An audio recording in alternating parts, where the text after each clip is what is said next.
तो आपका फिर से स्वागत है। हम आत्मा के महत्व के बारे में बात कर रहे हैं। उद्धार के संदर्भ में हम कैसे जान सकते हैं कि मृत्यु के बाद हम स्वर्ग जाएंगे, और ये जानना कि हम सच में नए जन्मे मसीही हैं।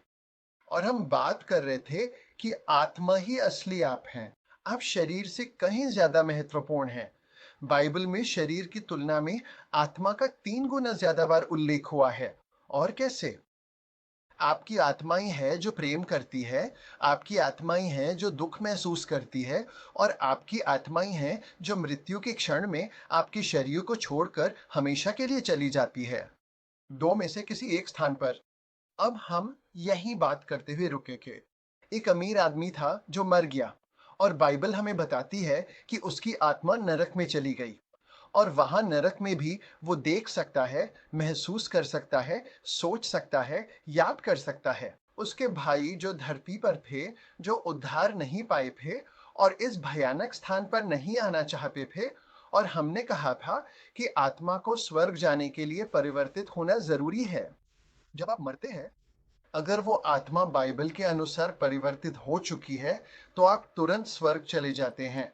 कुछ लोग सोचते हैं कि आप एक स्वर्गदूत बन जाते हैं, या आप वापस आकर भूत बन जाते हैं, या आप बस मरे हुए ही रहते हैं, या फिर आप एक ऐसी अवस्था में चले जाते हैं जहां आप सोए रहते हैं, निष्क्रिय रहते हैं, ना कुछ महसूस करते हैं, ना सोचते हैं, और आपको दुनिया के अंत या समय के अंत तक इंतजार करना पड़ता है।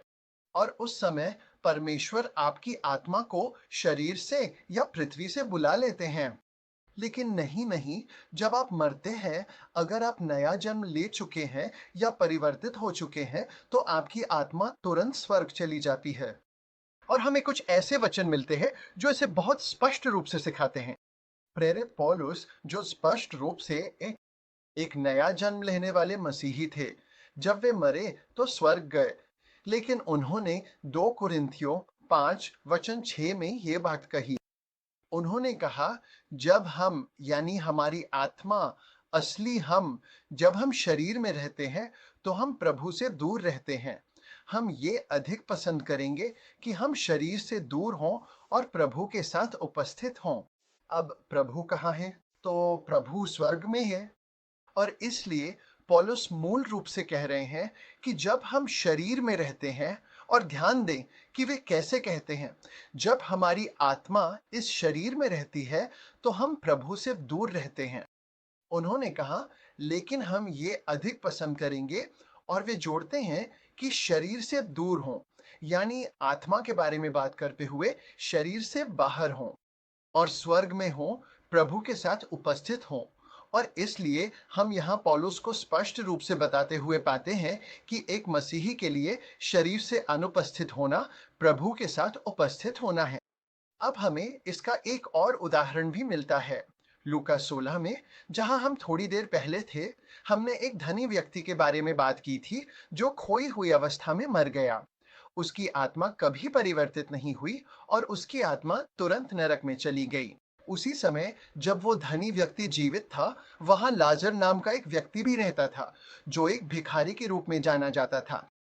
और यीशु ने ये कहानी सुनाते हुए ये कहा, ऐसा हुआ कि वो भिखारी मर गया और स्वर्गदूतों द्वारा स्वर्ग में ले जाया गया। उसकी आत्मा की बात करते हुए उसे स्वर्गदूतों द्वारा स्वर्ग, या जिसे हम स्वर्ग के रूप में जानते हैं, वहां ले जाया गया।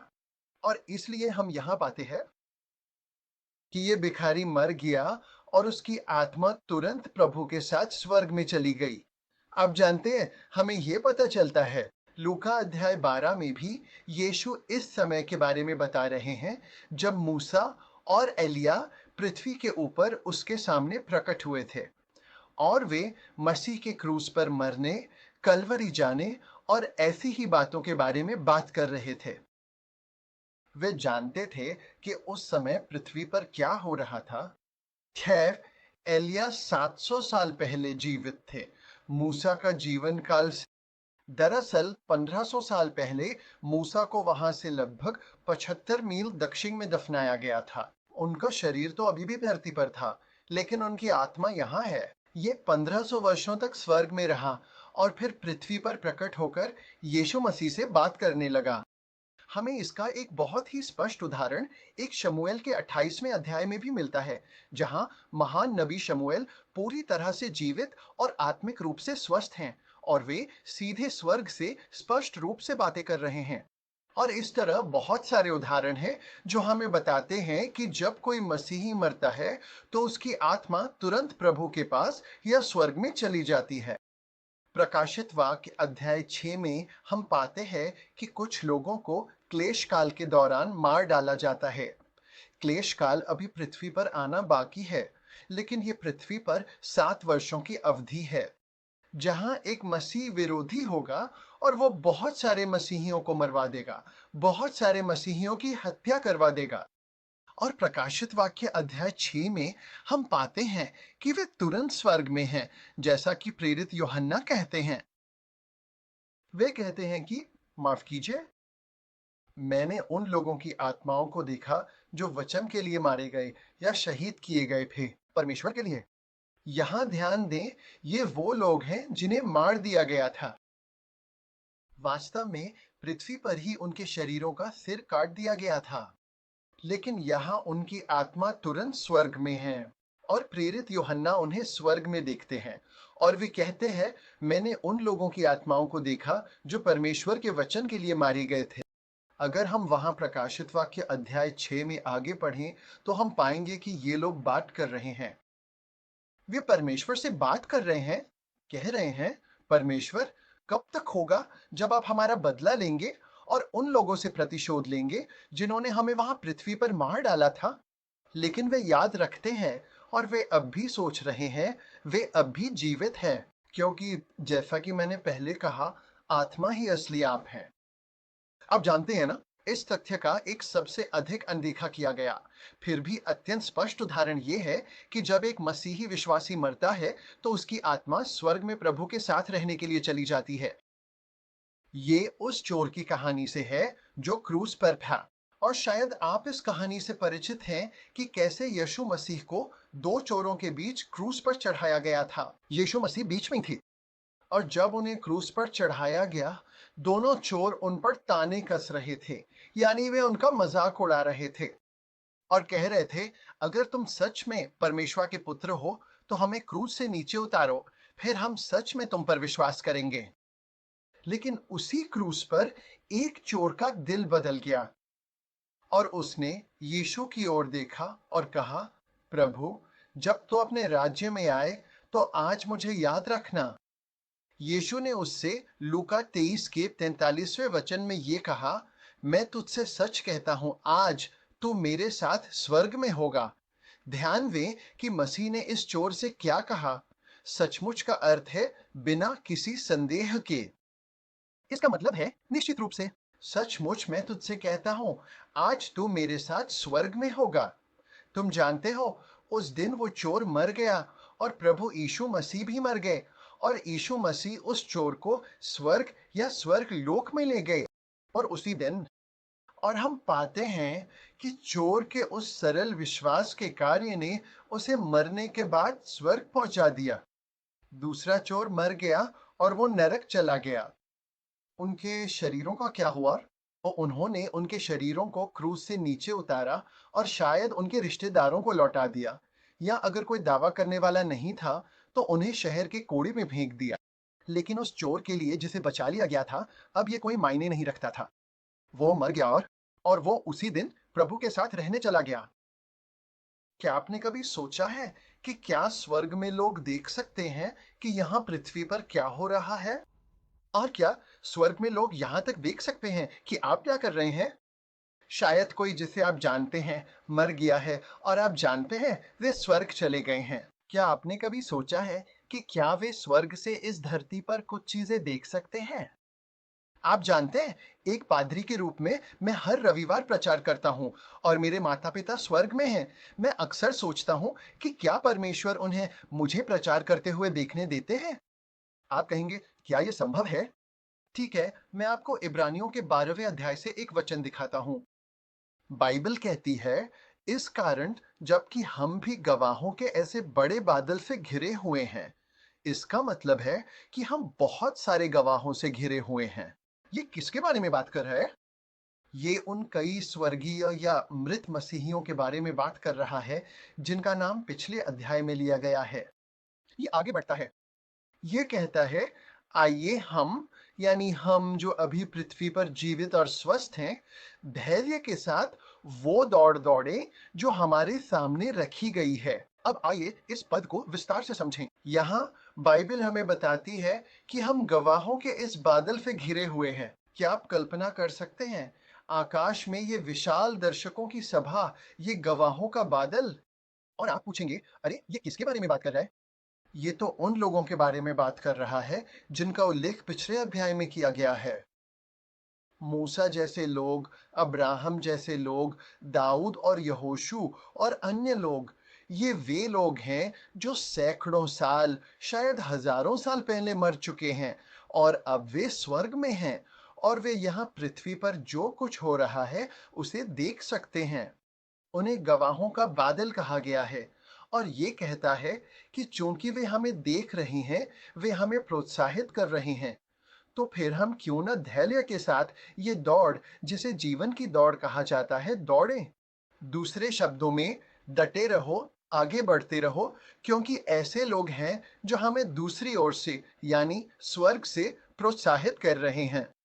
और इसलिए हम जानते हैं कि जो लोग मसीह में विश्वास के साथ मरे, वे मरे और स्वर्ग चले गए और अब वे स्वर्ग से हमें प्रोत्साहित कर रहे हैं।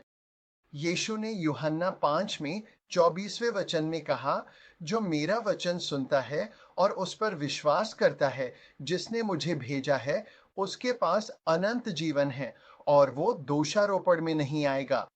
दूसरे शब्दों में, न तो शुद्धिकरण स्थल पर्गेटरी और न ही नरक, लेकिन इन शब्दों पर ध्यान दें जो है मृत्यु से जीवन में प्रवेश कर गया है। मसीह ने यह कहा था, उन्होंने कहा, जो परमेश्वर का वचन सुनता है और प्रभु पर विश्वास करता है, उसके पास अनंत जीवन है। ध्यान दें, वो कहते हैं कि वे दोषारोपण में नहीं आएंगे, यानी वे ना तो नरक में जाएंगे और न ही परगचरी जैसी किसी जगह पर जाएंगे। ध्यान दें, वे मृत्यु से जीवन में प्रवेश कर गए हैं। जैसे ही उनका दिल यहाँ रुकता है, वे तुरंत प्रभु के पास चले जाते हैं। वे मृत्यु से पार हो जाते हैं, स्वर्ग की ओर। आप जानते हैं, प्रेरित पौलुस ने इसे इस तरह कहा था। फिलिपियों अध्याय 1 और 23 वचन में पौलुस कहते हैं, क्योंकि मेरा मन इस संसार से विदा होकर मसीह के साथ रहने की लालसा करता है, जो कहीं अधिक उत्तम है। क्या आप जानते हैं पौलुस ने ये कहां से कहा था? उन्होंने ये एक कालकोठरी से कहा था। इस समय पौलुस अपनी सेवकाई लगभग पूरी कर चुके थे। उन्हें पकड़कर रोम की एक कालकोठरी में डाल दिया गया था। असल में मैं रोम, इटली गया हूँ और मैं मेमेरेटाइन कालकोठरी भी गया हूँ। यही वो जगह थी जहाँ प्रेरित पौलुस को रखा गया था। और वहां आपको अपना खाना खुद ही जुटाना पड़ता था। शायद कोई आपके लिए खाना ले आएगा। वहां न तो कोई भट्ठी थी और न ही एयर कंडीशनिंग। मतलब वहां या तो बहुत ठंड हो जाती थी या बहुत गर्मी। वहां चूहे थे, कीड़े थे, कोई बाथरूम नहीं था। तो आप कल्पना कर सकते हैं कि वहां कैसी बदबू आती होगी। और पौलुस ये पत्र एक चर्च को लिख रहा है जो कई मील दूर फिलिपी, उत्तरी ग्रीस में है। और वो कहता है, क्योंकि मुझे इस संसार से विदा होने की इच्छा हो रही है। वो कहता है, यानी इस संसार से और मसीह के साथ होने की, जो कि कहीं अधिक उत्तम है। क्या आप समझ सकते हैं कि उसे इस संसार को छोड़ने की इच्छा क्यों थी? लेकिन ध्यान दें कि वो इसके बाद क्या कहता है, और मसीह के साथ होने की। और उसने कहा, जो कि कहीं अधिक उत्तम है, ये संसार से कहीं अधिक उत्तम है। और इसलिए हम यहाँ पाते हैं कि पौलुस हमें बता रहा है कि जब हम एक मसीही के रूप में मरते हैं, तो हम प्रभु के पास जाते हैं और वो कहीं अधिक उत्तम है। हमने पिछले पाठ में उल्लेख किया था कि कैसे स्तिफनुस ने सत्य का प्रचार किया और उन्हें पत्थर बहाकर मार डाला गया। क्या आपको याद है कि प्रेरितों के काम 7:59 में क्या हुआ था? वहां लिखा है, और उन्होंने स्तिफनुस को पत्थर मारे। वो परमेश्वर से प्रार्थना करता हुआ कह रहा था, प्रभु यीशु, मेरी आत्मा को ग्रहण कर या मेरी आत्मा को स्वीकार कर। और इस प्रकार हम पाते हैं कि स्तिफनुस तुरंत स्वर्ग चला गया। सभी नए जन्मे मसीही जैसे वो भी मरते ही तुरंत स्वर्ग चला गया। आप जानते हैं, एक समय था जब यीशु मसीह के पास कुछ सेवक आए, जिन्हें हम पादरीगण भी कहते हैं।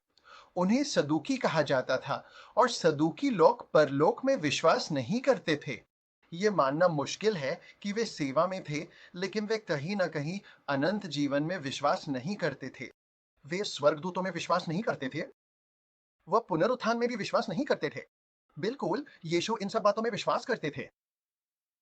मसीह ने इन सब बातों का प्रचार किया था, और इसलिए सदूकी लोग ये पसंद नहीं करते थे कि यीशु मसीह परलोक के बारे में प्रचार कर रहे थे। इसलिए उन्होंने यीशु को अपनी बातों में फंसाने या फिर किसी तरह उन्हें पूरी तरह से अपमानित करने और नीचा दिखाने के लिए एक सोची समझी योजना तैयार की। और उनके पास एक कहानी थी जो उन्होंने बनाई थी, जिसमें 7 भाई एक-एक करके एक ही महिला से शादी करते हैं। क्योंकि यहूदी धर्म या यहूदी संस्कृति में अगर कोई यहूदी पुरुष किसी यहूदी महिला से शादी करता है और वो पुरुष मर जाता है, तो अगले भाई को उस महिला से शादी करनी होती थी। तो उन्होंने कहा, ऐसे 7 भाई थे और पहले भाई ने उस महिला से शादी की, लेकिन वो मर गया। फिर दूसरे भाई ने उससे शादी की, जैसा कि उसे करना चाहिए था, लेकिन वो भी मर गया। तीसरे भाई ने उससे शादी की, लेकिन वो भी मर गया। और चौथे, पांचवें, छठे और सातवें भाई ने भी उससे शादी की, और वे सभी उससे शादी करते गए, और वे सब मर गए, और आखिरकार वो महिला भी मर गई।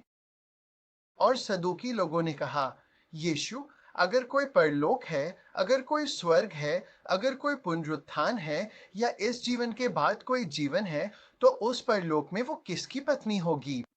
और उन्होंने सोचा, अब हमने इन्हें फंसा लिया है। पता है अब ये इसका क्या जवाब देंगे? और उन्होंने बहुत सरलता से कहा, अगले जीवन में लोग शादी नहीं करते। और उन्होंने इस बारे में सोचा ही नहीं था। उन्होंने कहा, वे मूल रूप से स्वर्गदूतों की तरह अकेले ही रहते हैं। तो वे लोग थोड़ा मुड़ने लगे और जाने लगे। तभी मसीह ने उन्हें वापस बुलाया और कहा, रुको जरा, अब मेरे पास तुम्हारे लिए एक सवाल है। उन्होंने कहा, जब परमेश्वर मूसा के सामने जलती हुई झाड़ी में प्रकट हुए, और आपको याद होगा कि निर्गमन में मूसा भेड़ें चरा रहे थे, और अचानक परमेश्वर उस जलती झाड़ी में से प्रकट हुए, और झाड़ी से एक आवाज आई, मैं प्रभु परमेश्वर हूं। परमेश्वर ने कहा, मूसा, अपने जूते उतार दो, तुम पवित्र भूमि पर हो। और सर्वशक्तिमान परमेश्वर ने अपने आप को कुल पिता, इसहाक और याकूब के परमेश्वर के रूप में पूरी तरह से प्रकट किया। और प्रभु यीशु मसीह ने यह विशेष बात मरकुस के सुसमाचार अध्याय 12 में स्पष्ट रूप से कही थी। वो मृतकों का परमेश्वर नहीं है, बल्कि जीवितों का परमेश्वर है। और फिर उन्होंने कहा, इसलिए तुम बहुत बड़ी भूल कर रहे हो। यहाँ हम पाते हैं कि मसीह ये संकेत दे रहे हैं, या इस तथ्य की ओर इशारा कर रहे हैं कि अब्राहम, इसहाक और याकूब उस समय स्वर्ग में जीवित हैं और कुशल थे। और परमेश्वर स्वयं को अब्राहम, इसहाक और याकूब का परमेश्वर कहते हैं। और यीशु हमें बताते हैं कि परमेश्वर मृतकों का नहीं, बल्कि जीवितों का परमेश्वर है। और जो वो कह रहे हैं, अगर हम दोनों बातों को जोड़ें, तो ये है कि ये लोग उस समय भी जीवित थे और स्वर्ग में थे। तो परमेश्वर बाइबल में ये स्पष्ट कर देते हैं कि अगर कोई व्यक्ति बाइबल के अनुसार उद्धार पा चुका है, तो वो सीधा स्वर्ग जाता है। उनकी आत्मा उनके दिल के रुकते ही सीधा स्वर्ग चली जाती है। लेकिन ये निर्णय हमें मरने से पहले ही लेना होता है। असल में बात इस पर आके टिकती है कि हमने अपनी आत्मा के साथ क्या किया है, क्योंकि मरने के बाद हमारी मंजिल बदलना संभव नहीं है। असलियत ये है कि जिस भी हालत में हम मरते हैं, उसी हालत में हम हमेशा रहते हैं। प्रकाशित वाक्य रात के 10:11 में इसे इस तरह कहा गया है, जो अन्यायी है वो अन्यायी ही बना रहे, और जो धर्मी है वो धर्मी ही बना रहे। क्या आप जानते हैं बाइबल यहाँ क्या कह रही है? जिस भी हालत में हम मरते हैं, उसी में हम अनंत काल तक रहते हैं, चाहे वो अन्यायी हो या धर्मी। इसलिए हर व्यक्ति को बहुत सावधानी से सोचना चाहिए कि उसने अपनी आत्मा के साथ क्या किया है, क्योंकि एक बार जब हम मर जाते हैं, तो हमारी अनंतकालीन अवस्था को बदला नहीं जा सकता और अनंत काल सदैव के लिए होता है। बाइबल इसे इस तरह कहती है। इब्रानियों 9:27 में बाइबल कहती है, मनुष्यों के लिए एक बार मरना निश्चित है, लेकिन इसके बाद न्याय होगा। मनुष्यों के लिए सबसे पहले एक बार मरना निश्चित है। हम में से हर एक की एक नियत घड़ी है। हमें मरना ही है। ये एक तय समय है जो हमारे पास है। हम सभी ने कभी ना कभी अपॉइंटमेंट लिए हैं। ये एक ऐसा अपॉइंटमेंट है जिसे हम कभी मिस नहीं करेंगे। हम सभी के पास मरने का ये अपॉइंटमेंट है। मनुष्य के लिए एक बार मरना निश्चित है। ध्यान दीजिए, ऐसा नहीं होता कि आप मरें, फिर वापस आ जाएं, और फिर मरें, और फिर वापस आ जाएं। आप जानते हैं, पुनर्जन्म नाम की एक चीज है। शायद आपने इसके बारे में सुना होगा। ये एक झूठा सिद्धांत है। ये एक झूठा धर्म है, लेकिन इसे दुनिया के कई हिस्सों में सिखाया जाता है। और पुनर्जन्म ये सिखाता है कि हो सकता है आप मर जाएं, लेकिन आप किसी और के रूप में या किसी और चीज के रूप में वापस आ जाते हैं। और फिर आप उस जीवन को जीते हैं, मरते हैं, फिर किसी और रूप में वापस आते हैं, और इस प्रक्रिया में शायद ऊपर चढ़ते जाते हैं। लेकिन ये सच नहीं है। ये बस इंसानों द्वारा सिखाई गई बात है। लेकिन परमेश्वर ऐसा बिल्कुल नहीं सिखाते। परमेश्वर कहते हैं कि मनुष्य के लिए एक बार मरना निश्चित है। खैर, वचन आगे कहता है, लेकिन इसके बाद न्याय होगा, जिसका अर्थ है या तो स्वर्ग या नरक। और हम अनंत काल कहाँ बिताएंगे, यानी स्वर्ग या नरक, ये हमारे मरने से पहले तय हो जाता है, इस आधार पर कि हमारी आत्मा परिवर्तित हुई है या नहीं। क्या हमारी आत्मा बचाई गई है या नहीं। बाइबल प्रकाशित वाक्य 21 में कहती है, यह हमें बताती है कि जो राष्ट्र बचाए गए हैं, वे प्रकाश में चलेंगे, स्वर्ग के प्रकाश में। ध्यान दें कि जो राष्ट्र बचाए गए हैं, वे स्वर्ग में घूमेंगे। ये हमें नहीं बताता है कि जो लोग बपतिस्मा लिए हैं, या जिन्होंने अच्छे कर्म किए हैं, या जो किसी विशेष चर्च में शामिल हुए हैं, वे स्वर्ग के प्रकाश में चलेंगे, बल्कि वे जिनकी आत्मा बचाई गई है वही चलेंगे। और हम इसके बारे में आगे के पाठ में बात करेंगे। लेकिन अभी के लिए मैं चाहता हूं कि आप जान लें कि आप निश्चित रूप से जान सकते हैं कि आप मरने के बाद स्वर्ग जा रहे हैं। हम ये एक यूहन्ना 5 और उसके 13वें वचन में पढ़ते हैं।